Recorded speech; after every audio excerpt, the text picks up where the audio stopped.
പതുക്കെ പതുക്കെ ഈ ഗ്രൂപ്പിലേക്ക് ഇങ്ങനെയുള്ള സാധനങ്ങൾ കയറ്റിവിടുകയാണ്. ഈ ഗ്രൂപ്പുകൾക്ക് പിന്നിൽ പ്രവർത്തിക്കുന്നത് പോലും ഈ പറഞ്ഞ ഹിന്ദുത്വയുടെ അജണ്ടയുമായി നടക്കുന്ന ആളുകളാണ്. അവർ പതുക്കെ പതുക്കെ ഇഞ്ചെക്ട് ചെയ്യുന്നതിൽ കയറ്റി വിട്ടിട്ട് ഇതാണ് സത്യം എന്ന് തോന്നിപ്പിക്കുന്ന രീതിയിലുള്ളൊരു പ്രചാരണം നടത്തും. സ്പെയിനിലുള്ള അറ്റ്ലാന്റിസ് എന്ന പേരുള്ളൊരു വലിയൊരു ഹോട്ടലുണ്ട്.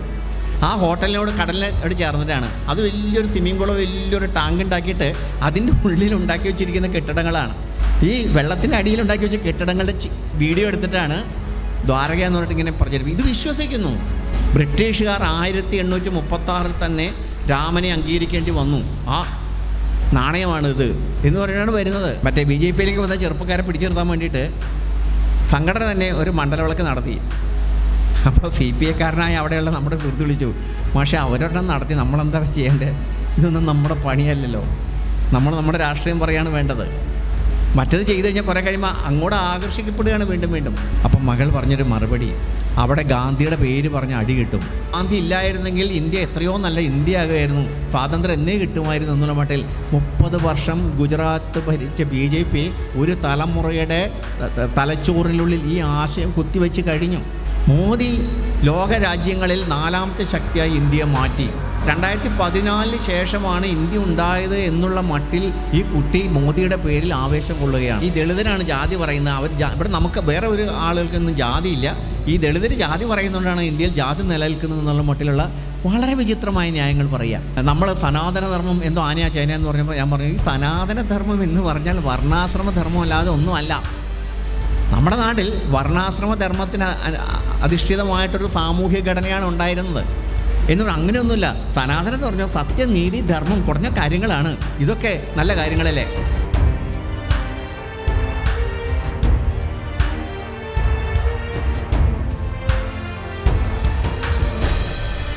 അപ്പോൾ നമ്മൾ ഒരു സാംസ്കാരിക സംഘടനയുടെ സാംസ്കാരിക പരിപാടിയുടെ ഒരു സ്വഭാവം ഇപ്പോൾ ഈ നടക്കുന്ന സാംസ്കാരിക സംഗമത്തിനുണ്ട്. അതൊരു ചെറിയ കാര്യവുമല്ല. ചെറിയ കാര്യം എന്ന നിലയ്ക്കല്ല ഞാൻ പറയുന്നു. കാരണം ഈ സാംസ്കാരിക സംഗമത്തിന്, സാംസ്കാരിക രാഷ്ട്രീയത്തിന്, അതിൻ്റെ വക്താക്കൾക്ക് രാഷ്ട്രീയത്തിൽ ചെയ്യാനുള്ള ചില സവിശേഷമായ ദൗത്യങ്ങളുണ്ട്. സാധാരണ രാഷ്ട്രീയക്കാർക്ക് കേൾവിക്കാർ എപ്പോഴും ഒരു സവിശേഷമായ രാഷ്ട്രീയ കാഴ്ചപ്പാടുള്ളവർ ആയിരിക്കും. ഒരു പ്രത്യേക വിഭാഗത്തിൻ്റെ മുമ്പിൽ മാത്രമാണ് അവർക്ക് സ്ഥിരമായിട്ട് സംസാരിക്കേണ്ടി വരിക. അവരുടെ ശബ്ദം, അവർ ഉന്നയിക്കുന്ന ആശയങ്ങൾ കേൾക്കുന്നത് ഒരു പ്രത്യേക ഗ്രൂപ്പായിരിക്കും. എന്നാൽ അവർക്ക് എത്തിപ്പെടാൻ എളുപ്പമല്ലാത്ത ഇടങ്ങളിൽ പ്രവർത്തിക്കുന്നവരാണ് സാംസ്കാരിക പ്രവർത്തകർ. അതാണ് സാംസ്കാരിക രാഷ്ട്രീയം എന്ന് പറയുന്നത്. രാഷ്ട്രീയക്കാർ പറഞ്ഞാൽ കേൾക്കാത്ത ജനങ്ങളുടെ മുമ്പിൽ ചില പ്രശ്നങ്ങൾ അവതരിപ്പിക്കുവാനും ഇടതുപക്ഷ അനുഭവമുള്ള ചില സാംസ്കാരിക വിഷയങ്ങൾ അവരെ കൊണ്ട് അംഗീകരിപ്പിക്കാനും കഴിയുന്നവരാണ് സാംസ്കാരിക പ്രവർത്തകർ. അവർ ചെയ്യുന്ന പ്രവർത്തനത്തെയാണ് നമ്മൾ സാംസ്കാരിക രാഷ്ട്രീയം എന്ന് പറയുന്നത്. ഞാനൊക്കെ അതാണ് ചെയ്തുകൊണ്ടിരിക്കുന്നത്. എൻ്റെ വേദികൾ മുഴുവൻ സാംസ്കാരിക മേഖലയാണ്. ആ കിട്ടുന്ന വേദികളിൽ നമ്മൾ ഈ സാംസ്കാരിക രാഷ്ട്രീയത്തിന് ഇന്ത്യയിലുള്ള പ്രസക്തി എന്താണ്, അല്ലെങ്കിൽ നമ്മൾ പുലർത്തേണ്ട ജാഗ്രത എന്താണ് എന്ന കാര്യം പറയാൻ വേണ്ടിയിട്ടാണ് നമ്മളെല്ലാം ശ്രമിച്ചുകൊണ്ടിരിക്കുന്നത്. അങ്ങനെ നമുക്ക് പറയാൻ ഒരു സ്റ്റേജ് തന്നെ വേണമെന്നില്ല. ഒരുപക്ഷെ നമ്മുടെ കൊച്ചു കൊച്ചു കൂട്ടായ്മകളിൽ, നമ്മുടെ വീടുകളിൽ പോലും നമുക്ക് നമ്മുടെ ആശയങ്ങൾ എത്തിക്കാൻ കഴിയും. അപ്പോൾ ഇവിടെ ഇരിക്കുന്നവരെല്ലാവരും തന്നെ സാംസ്കാരിക രാഷ്ട്രീയത്തിൻ്റെ വക്താക്കളാണ്, സാംസ്കാരിക പ്രവർത്തകരാണ്. നമ്മുടെ ഒരു പ്രത്യേകത, നമ്മൾക്ക് കേവലം രാഷ്ട്രീയം പറയുന്നതിനപ്പുറം ചില കാര്യങ്ങൾ സമൂഹത്തിലേക്ക് എത്തിക്കാൻ കഴിയും എന്നുള്ളതാണ്. ഇവിടെ ഇരിക്കുന്ന ഓരോരുത്തർക്കും ഒരു 5 പേരിലെങ്കിലും ചില ആശയങ്ങൾ എത്തിക്കാൻ സാധിക്കും. ഏത് തരത്തിലുള്ള ആശയങ്ങളാണ് എന്നുള്ളത് മാത്രമാണ് നമുക്കിവിടെ ചർച്ച ചെയ്യേണ്ടതുള്ളൂ. ഇപ്പോൾ നമ്മളൊക്കെ VR സുനിൽകുമാറിൻ്റെ വോട്ടിനെ പറ്റി മാത്രം ചിന്തിക്കേണ്ടവരല്ല. ഇവർ സത്യാനന്തര കാലത്തെ പറ്റിയൊക്കെ നമ്മൾ പറഞ്ഞു കഴിഞ്ഞു. ഇപ്പോൾ കേരള രാഷ്ട്രീയം, നമ്മുടെ രാഷ്ട്രീയ കാഴ്ചപ്പാടുകൾക്ക് ഇപ്പോഴും ഒരു സങ്കുചിതത്വം ഉണ്ടെന്നാണ് ഒരു സാംസ്കാരിക രാഷ്ട്രീയ പ്രവർത്തകൻ എന്ന നിലയ്ക്ക് എനിക്ക് തോന്നിയിട്ടുള്ളത്. നമ്മളിപ്പോഴും LDFും UDFും തമ്മിലുള്ളൊരു ഏറ്റുമുട്ടൽ എന്ന മട്ടിൽ മാത്രം തിരഞ്ഞെടുപ്പിനെ കാണുകയാണ്. അതിനുമുമ്പ് പറയേണ്ട ഒരു കാര്യം, ഈ തിരഞ്ഞെടുപ്പ് എന്ന് പറയുന്നൊരു സാംസ്കാരിക പരിപാടിയല്ല, സാംസ്കാരിക സംഭവമല്ല. തിരഞ്ഞെടുപ്പ് പക്ക രാഷ്ട്രീയ സംഭവമാണ്. അവിടെ സാംസ്കാരിക പ്രവർത്തകർ എന്ത് ചെയ്യാൻ കഴിയും എന്ന് ആലോചിക്കുമ്പോൾ നമ്മുടെ സമകാലിക ഇന്ത്യയിൽ നിലനിൽക്കുന്ന നമ്മളറിയാതെ തന്നെ നമ്മുടെ ബുദ്ധിയെ, നമ്മുടെ അഭിപ്രായങ്ങളെ ഹൈജാക്ക് ചെയ്യുന്നൊരു സാഹചര്യമുണ്ട്. അതിനെ തുറന്നു കാണിക്കുക എന്നുള്ളതാണ് സാംസ്കാരിക രാഷ്ട്രീയത്തിൻ്റെ ഉദ്ദേശം. അപ്പോൾ ഞാൻ പറഞ്ഞു വരുന്നത്, നമ്മളിപ്പോഴും LDF UDF സംഘർഷം എന്ന നിലയിൽ നമ്മൾ രാഷ്ട്രീയത്തെ ചുരുക്കുമ്പോൾ നമ്മളറിയാതെ ഒരു വലിയ തിന്മയുടെ ശക്തി അടിയിലൂടെ വളരെ ശക്തമായി പ്രവർത്തിച്ചുകൊണ്ടിരിക്കുന്നുള്ള യാഥാർത്ഥ്യം നമ്മൾ വേണ്ട രീതിയിൽ മനസ്സിലാക്കുന്നില്ല എന്നാണ് എനിക്ക് തോന്നുന്നത്. വെങ്കടേഷ് രാമകൃഷ്ണൻ അടുത്ത കാലത്തൊരു പ്രഭാഷണത്തിൽ പറഞ്ഞു, ഈ ഇന്ത്യ ഭരിക്കുന്ന BJP ഹിന്ദുത്വ രാഷ്ട്രീയം നമ്മൾ വിചാരിക്കുന്ന പോലെ ഉപരിതലത്തിലല്ല അവർ പ്രവർത്തിക്കുന്നത്. നമ്മളൊക്കെ LDF UDF എന്ന് പറയുന്ന ഉപരിതലത്തിലാണ്, ജനങ്ങളുടെ ഒരു മുഖ്യധാരയിൽ നമ്മൾ ആ രാഷ്ട്രീയം പറയുകയാണ് ചെയ്യുന്നത്. എന്നാൽ ഇന്ത്യ ഭരിക്കുന്ന BJP അവരുടെ ഹിന്ദുത്വ ആശയങ്ങളുടെ സ്രോതസ്സായ RSS അവരുടെ പ്രവർത്തനം നമ്മൾ വിചാരിക്കുന്നതിലെ പുറത്തല്ല. അത് വളരെ ആഴത്തിൽ നടക്കുന്ന ഒരു കാര്യമാണ്. അത് വെങ്കടേഷ് രാമകൃഷ്ണൻ പറയുന്നത് നമുക്കറിയാലോ, എത്രയോ കാലമായിട്ട് BJPക്ക് ഇലക്ഷനിൽ മത്സരിക്കുന്നുണ്ട്. എല്ലാ ഇലക്ഷനിൽ മത്സരിക്കും തോക്കും. അങ്ങനെ പതുക്കെ അവർ ബിൽഡപ്പ് ചെയ്തുകൊണ്ടിരുന്ന ഒരു രാഷ്ട്രീയ സാഹചര്യമുണ്ട്. അത് പതുക്കെ ലക്ഷ്യത്തിലേക്ക് എത്തുകയാണ്. ദേശീയതലത്തിൽ എത്തിക്കഴിഞ്ഞു. കേരളത്തിൽ ആ ലക്ഷ്യം മുൻനിർത്തിയുള്ള വളരെ രഹസ്യ സ്വഭാവമുള്ള ഒരുപാട് പ്രവർത്തനങ്ങൾ നമ്മുടെ നാട്ടിൽ നടക്കുന്നുണ്ട്. അത് എവിടെയാണ് പ്രവർത്തിക്കുന്നതെന്ന് വെച്ച് കഴിഞ്ഞാൽ, ഞാനൊരു ഉദാഹരണം പറയാം. എൻ്റെ മകൾ ഒരു ഇൻറ്റേൺഷിപ്പ് ചെയ്യാൻ വേണ്ടി ഗുജറാത്തിലാണ് പോയത്, അഹമ്മദാബാദിലാണ് പോയത്. അഹമ്മദാബാദിൽ പോകാനുള്ള പ്രധാനപ്പെട്ട ആകർഷണം, അവിടെ അഹമ്മദാബാദിലാണ് ഗാന്ധിജിയുടെ സബർമതി ഉള്ളത്. നമുക്കറിയാം, ഗാന്ധിജിയുടെ ആശ്രമം, സബർമതി ആശ്രമം സ്ഥിതി ചെയ്യുന്നത് അഹമ്മദാബാദിലാണ്. അപ്പോൾ അതുകൊണ്ട് ഗാന്ധിയോടുള്ളൊരു ആരാധന കൂടിയുണ്ട്. അങ്ങനെ ഗുജറാത്തിൽ പോയി. അവിടെയാണ് എൻ്റെ മകൾ ആർക്കിടെക്റ്റ് വിദ്യാർത്ഥിനിയാണ്. ഇന്ത്യയിലെ തന്നെ ഏറ്റവും വലിയ ആർക്കിടെക്റ്റ് ഉപരിപഠനത്തിൻ്റെ കേന്ദ്രം അഹമ്മദാബാദാണ്. അങ്ങനെ ഒരു താല്പര്യം കൊണ്ട് അവിടെ ഒരു സ്ഥാപനത്തിൽ ഇൻറ്റേൺഷിപ്പ് ചെയ്യാൻ പോയിട്ട് അവിടെ ഒരു ഹോസ്റ്റലിൽ, വർക്കിംഗ് മെൻസ് ഹോസ്റ്റലിൽ താമസിക്കുകയാണ്.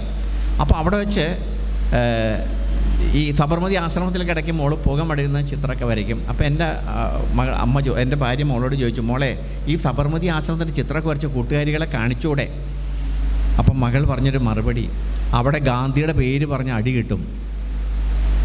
ഗാന്ധിയുടെ പേര് അവിടെ ഹോസ്റ്റലിൽ പറഞ്ഞ അടി കിട്ടും.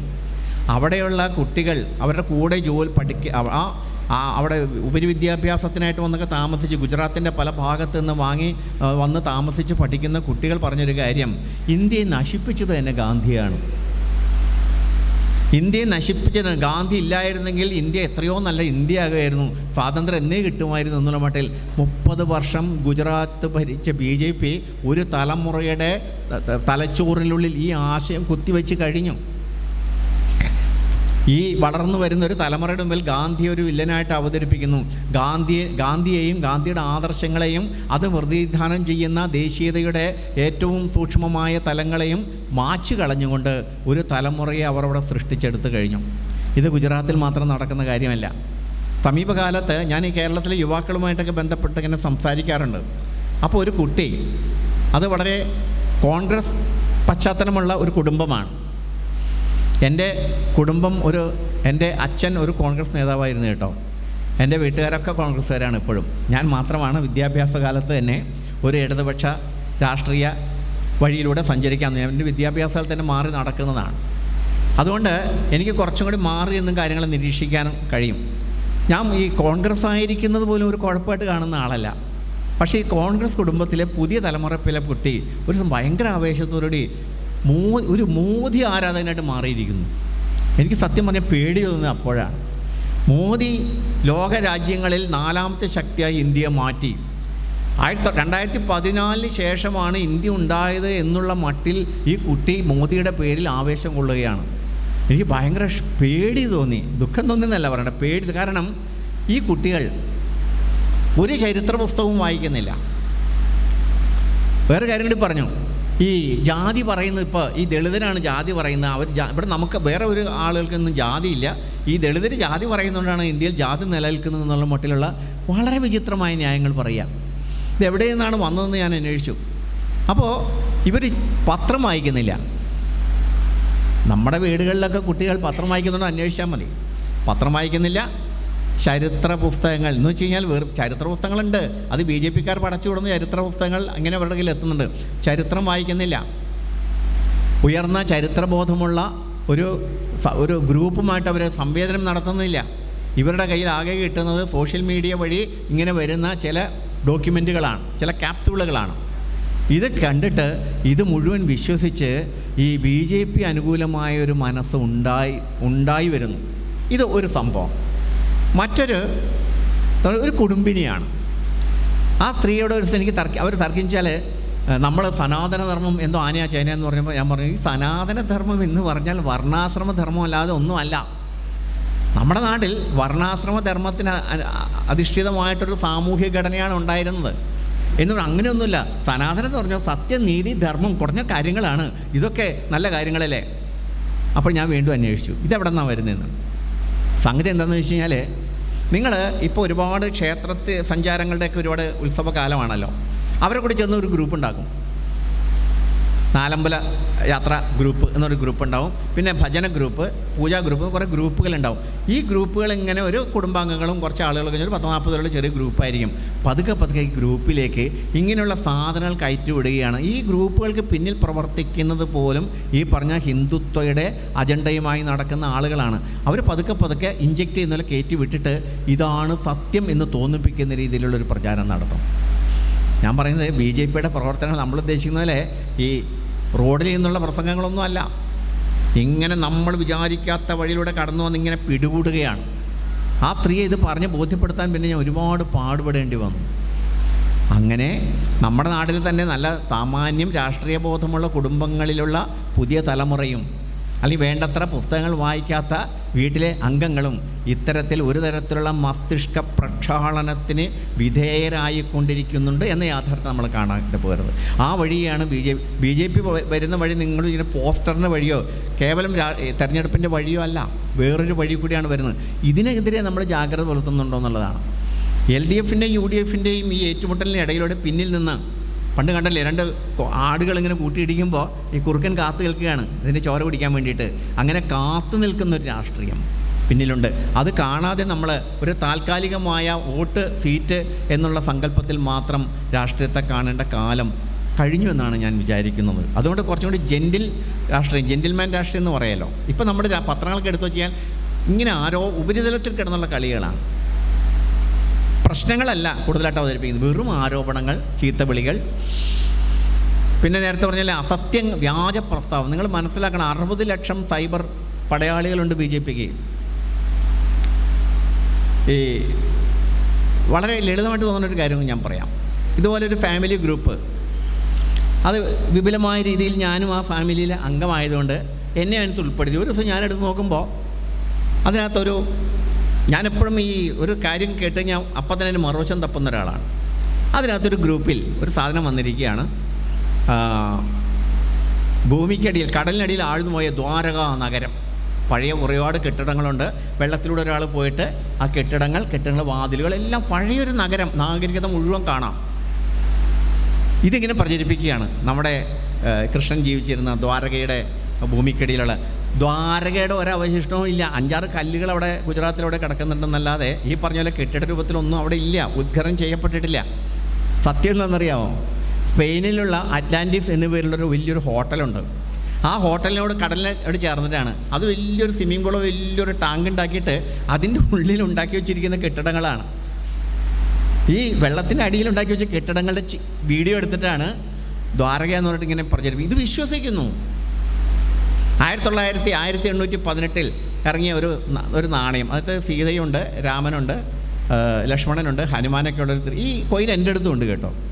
നിങ്ങൾ ഉത്തരേന്ത്യയൊക്കെ പോയി കഴിഞ്ഞാൽ ഏതെങ്കിലും ക്ഷേത്ര നഗരത്തിൽ ചെന്നാൽ 300 രൂപ കൊടുത്ത് ഇതുപോലത്തെ കിട്ടി. പുതുതായിട്ടുണ്ടാക്കുന്നതാണ്, പണ്ടൊന്നുള്ളതല്ല. എന്നിട്ട് അത് ഈ ഗ്രൂപ്പിൽ വന്നിട്ട് ഇട്ടിരിക്കുകയാണ്.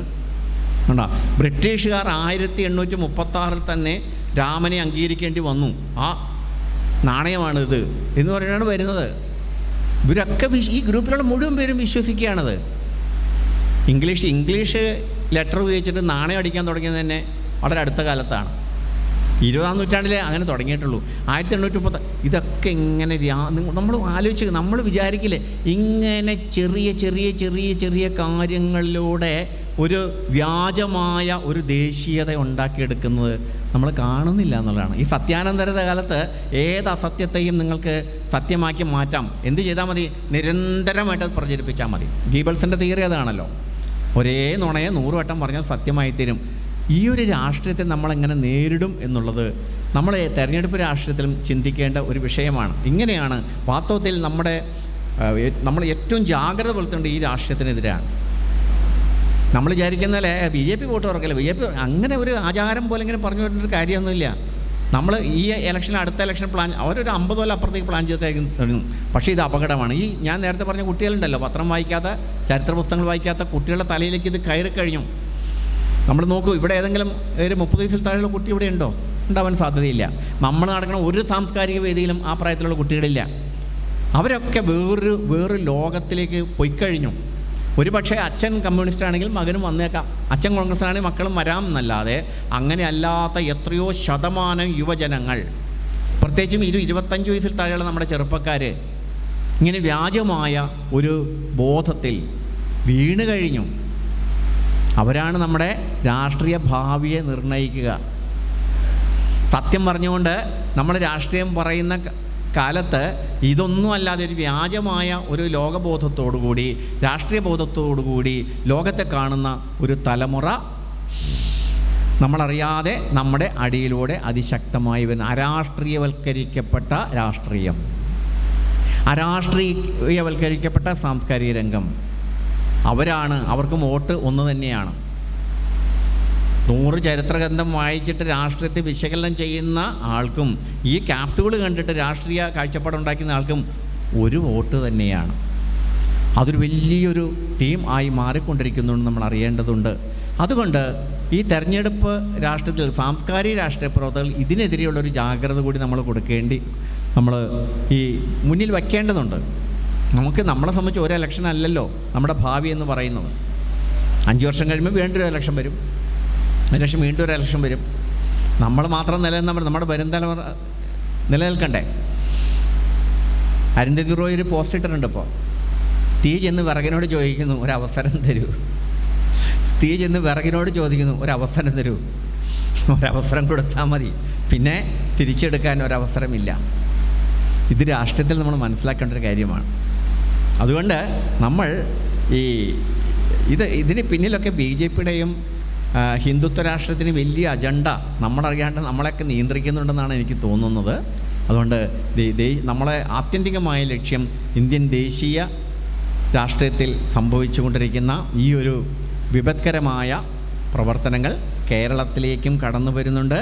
അതിനെതിരായ ജാഗ്രത കേവലം BJP ഡീല്, മറ്റേ ഡീല്, അതൊക്കെ ചെറിയ കാര്യങ്ങളാണ്. ഡീലെന്നൊക്കെ പറയുന്നതിനേക്കാൾ എത്രയോ ഭീകരമായ രീതിയിൽ അടിത്തട്ടിൽ നമ്മളറിയാത്ത മാറിക്കഴിഞ്ഞു. നമ്മുടെ ഇടതുപക്ഷ കുടുംബങ്ങളിൽ പോലും ഇതുണ്ടെന്ന് ഞാൻ മനസ്സിലാക്കുന്നു. ഇടതുപക്ഷ കുടുംബങ്ങളിൽ പോലും നമ്മളറിയാതെ ഈ ഹിന്ദുത്വത്തിൻ്റെ ആശയങ്ങൾ കയറി വരുന്നുണ്ട്. എനിക്ക് തന്നെ രസകരമായൊരു അനുഭവമുണ്ട്. ഇടതുപക്ഷ സംഘടനയുടെ നേതൃത്വത്തിൽ ഒരു മണ്ഡലവിളക്ക് നടന്നത്ര എവിടെയോ മണ്ഡലവിളക്ക് നടത്തുന്നത് മറ്റേ BJPയിലേക്ക് വന്ന ചെറുപ്പക്കാരെ പിടിച്ചു നിർത്താൻ വേണ്ടിയിട്ട് സംഘടന തന്നെ ഒരു മണ്ഡലവിളക്ക് നടത്തി. അപ്പോൾ CPIക്കാരനായ അവിടെയുള്ള നമ്മുടെ സുഹൃത്ത് വിളിച്ചു, പക്ഷേ അവരൊരെണ്ണം നടത്തി, നമ്മളെന്താ ചെയ്യേണ്ടത്? അപ്പോൾ ഞാനൊരു ഇത്തരം കാര്യങ്ങളിൽ അഭിപ്രായം പറയേണ്ട ആളാണെന്ന് വെച്ചാൽ എന്നോട് ചോദിച്ചാൽ പറഞ്ഞേ, ഇതൊന്നും നമ്മുടെ പണിയല്ലല്ലോ, നമ്മുടെ രാഷ്ട്രീയം പറയുകയാണ് വേണ്ടത്. മറ്റത് ചെയ്തു കഴിഞ്ഞാൽ കുറേ കഴിയുമ്പോൾ അങ്ങോട്ട് ആകർഷിക്കപ്പെടുകയാണ് വീണ്ടും വീണ്ടും. വികാരം ഇളക്കി വോട്ട് പിടിക്കാൻ ഒരു പ്രയാസവും ഇല്ല. വികാരം ഇളക്കി രാഷ്ട്രീയം പറയാൻ ഒരു പ്രയാസവും ഇല്ല. നിങ്ങളോട് പറഞ്ഞാൽ മതി, നിങ്ങളുടെ ഭാര്യയെ പറ്റി അവൻ ഇങ്ങനെ പറഞ്ഞിട്ടോ, ഉടനെ അന്നാ പിന്നെ അടിച്ചാളെ നമ്മൾ ചാടി എഴുന്നേക്കും. വികാരം ഇളക്കാൻ ഒരു പ്രയാസവും ഇല്ല. വിവേകം ഉണർത്തിക്കൊണ്ട് പറയുന്ന രാഷ്ട്രീയത്തിന് മാത്രമേ ഒരു ജനതയെ സംരക്ഷിക്കാൻ സാധിക്കുകയുള്ളൂ. BJP കളിക്കുന്ന രാഷ്ട്രീയം വെറും വികാരം ഇളക്കിയുള്ള രാഷ്ട്രീയമാണ്. കാരണം അതാണല്ലോ വർഗീയത. ജാതി പറയാം, നമ്മളൊക്കെ ഒരു കുടുംബമല്ലേ, നമ്മളൊരു വിഭാഗം എന്ന് പറഞ്ഞാൽ അപ്പോൾ അന്നപ്പം മനസ്സങ്ങളായി പോകും. അങ്ങനെയാണ് വോട്ട് പിടിക്കുന്നത്. നായന്മാർ പിടിച്ചിട്ടുണ്ട്, നമ്മളൊക്കെ നായന്മാരല്ലേ. ക്രിസ്ത്യാനികളെ പിടിച്ച് നമ്മളൊക്കെ ക്രിസ്ത്യാനികളല്ലേ. ഈ രാഷ്ട്രീയം തന്നെയാണ് വർഗീയത എന്ന് പറയുന്നത്. വികാരമാണ് പ്രവർത്തിക്കുന്നത്, വികാരമല്ല. അതുകൊണ്ട് വികാരമാണ് പ്രവർത്തിക്കുന്നത്, വിവേകമല്ല. വിവേകത്തോടു കൂടിയ ഒരു രാഷ്ട്രീയം നമുക്ക് ആവശ്യമുണ്ട്. കേരളത്തിലെ ഇടതുപക്ഷ രാഷ്ട്രീയം ഈ വിവേകം നഷ്ടപ്പെട്ടിട്ടില്ലാത്ത രാഷ്ട്രീയമാണ്. സുനിൽകുമാർ നമുക്കറിയാം, മുൻ മന്ത്രി VK രാജൻ്റെ മകനാണ്. VK രാജൻ കേരളത്തിലെ കൃഷിമന്ത്രിമാരിൽ ഒരു മാതൃകാ മന്ത്രിയായിരുന്നു. ഈ കൃഷി വകുപ്പുമായിട്ട് ബന്ധപ്പെട്ട ഓഫീസിലെ ആളുകൾ പോലും മന്ത്രി രാജൻ എന്നല്ല പറഞ്ഞിരുന്നേ, രാജേട്ടൻ എന്നാണ്. തിരുവനന്തപുരത്ത് ഒരു കൃഷി രംഗത്ത് പ്രവർത്തിക്കുന്ന ഒരാളോട് പറയുമ്പോൾ രാജേട്ടൻ അങ്ങനെ പറഞ്ഞിട്ട് ഇയാൾക്ക് വ്യക്തിപരമായിട്ട് വി കെ രാജനെ അറിഞ്ഞൊന്നും കൂടാ, ഒരു ബന്ധവുമില്ല. മന്ത്രി എന്ന നിലയ്ക്ക് കൃഷി വകുപ്പിലെ മന്ത്രിയാണെന്ന് അറിയാം, പക്ഷേ രാജേട്ടൻ എന്നാണ് പറയുന്നത്. കാരണം അത്രമാത്രം ജനങ്ങളോട് ചേർന്ന് നിന്ന കൃഷിമന്ത്രിമാരുടെ ഒരു പാരമ്പര്യം നമുക്കുണ്ട്. മുല്ലക്കര രത്നാകരൻ അങ്ങനത്തെ ഒരു മന്ത്രിയായിരുന്നു, വി രാഘവൻ അങ്ങനത്തെ മന്ത്രിയായിരുന്നു, വി കെ രാജൻ അങ്ങനത്തെ മന്ത്രിയായിരുന്നു. പിന്നീട് നമ്മുടെ പ്രസാദ്, സുനിൽകുമാർ, ആ ഒരു കാറ്റഗറിയിൽ വരുന്ന ഒരാളാണ് V K Rajan. V K രാജൻ്റെ മകൻ, വി കെ രാജനേക്കാൾ വിനീതനായ, നമ്മുടെ കൂട്ടത്തിൽ ഒരാളെന്ന് തോന്നിപ്പിക്കുന്ന, ജനപ്രതിനിധി എന്ന് വെച്ചാൽ ജനങ്ങളിൽ നിന്ന് വേറിട്ട് നിൽക്കുന്നവനല്ല എന്ന ബോധ്യത്തോടുകൂടി ജനകീയ പ്രവർത്തനം നടത്തുന്ന ഒരു MLA ആണ് സുനിൽകുമാർ. സുനിൽകുമാറിന് വോട്ട് ചോദിക്കേണ്ട ഒരു സന്ദർഭമല്ല, ഒരു വേദിയല്ലല്ലോ ഇത്. നമ്മൾ ഈ രാഷ്ട്രീയം നമ്മൾ പബ്ലിക്കിൻ്റെ അടുത്ത് എത്തിക്കുക, സാംസ്കാരിക പ്രവർത്തകർ എന്ന നിലയ്ക്ക് ഈ രാഷ്ട്രീയം നമ്മൾ പബ്ലിക്കിൻ്റെ അടുത്തേക്ക് എത്തിക്കുക. അതുകൊണ്ട് നമ്മുടെ രാജ്യത്തിൻ്റെ രാഷ്ട്രീയ ഭാവി എന്ന് പറയുന്നത് സൂക്ഷ്മമായി ഇത്തരം കാര്യങ്ങൾ മനസ്സിലാക്കുക എന്നുള്ളതാണ്. സത്യാനന്തര കാലത്തിൻ്റെ വ്യാജ പ്രസ്താവങ്ങളെ തിരിച്ചറിയാനുള്ള ഒരു കണ്ണ് നമുക്ക് ആവശ്യമാണ്. വ്യാജങ്ങളുടെ ഒരു സമുദ്രത്തിലാണ് നമ്മുടെ പുതിയ തലമുറ പെട്ടുകിടക്കുന്നത്. വ്യാജ പ്രസ്താവങ്ങളുടെ, വ്യാജമായ അറിവുകളുടെ ഈ ഒരു ലോകത്ത് നമുക്ക് കുറച്ച് തിരിച്ചറിയാൻ പറ്റുന്നുണ്ട്, തെറ്റും ശരിയും തിരിച്ചറിയാൻ പറ്റും. നമുക്ക് പോലും അബദ്ധം പറ്റുന്നുണ്ട്, പക്ഷേ നമുക്ക് പിന്നാലെ വരുന്ന തലമുറയ്ക്ക് അതുപോലും കഴിയുന്നില്ല. വ്യാജങ്ങളെ സത്യമായിട്ട് മനസ്സിലാക്കുന്നൊരു കാലമുണ്ട്. അപ്പോൾ ഇതുകൂടി നമ്മുടെ രാഷ്ട്രീയത്തിൽ ആവശ്യമാണ്. ഈ രാഷ്ട്രീയം ഉയർത്തിപ്പിടിക്കുന്ന ഇന്നത്തെ നിലയിൽ ഇടതുപക്ഷ പ്രസ്ഥാനങ്ങളാണ്. ഇടതുപക്ഷ പ്രസ്ഥാനങ്ങൾക്കും ഒരുപാട് അബദ്ധങ്ങൾ പറ്റുന്നുണ്ടെന്നുള്ള കാര്യത്തിൽ നമുക്കൊന്നും സംശയമില്ല. എങ്കിൽ പോലും അവസാനത്തെ കച്ചിത്തുരുമ്പ് എന്ന് പറയുന്നത്, നമുക്ക് അവശേഷിക്കുന്ന ഒരു നന്മ എന്ന് പറയുന്ന ഇടതുപക്ഷമായതുകൊണ്ട് ഇത്തരം രാഷ്ട്രീയം കൂടി നമ്മൾ പറയേണ്ടതുണ്ട്. VS സുനിൽകുമാറിൻ്റെ വിജയത്തിന് വേണ്ടി ശ്രമിക്കുന്ന നമ്മൾ ഈ രാഷ്ട്രീയം കൂടി പൊതുജനങ്ങൾക്ക് മുമ്പാകെ എത്തിക്കുകയും ഇത് നമുക്ക് ഒരേ ഒരു നമ്മുടെ രക്ഷാമാർഗമാണ് എന്ന ഒരു തിരിച്ചറിവ് നമ്മുടെ ഇടപെടുന്ന ആളുകളിൽ ഉണ്ടാക്കി തീർക്കുകയും ചെയ്യേണ്ടത് ആവശ്യമാണ്. ഒരു സാംസ്കാരിക സംഗമം എന്ന നിലയിൽ ഈ സമ്മേളനത്തിൻ്റെ പ്രസക്തിയും അതാണ് എന്ന് ഞാൻ വിചാരിക്കുന്നു. നന്ദി, നമസ്കാരം.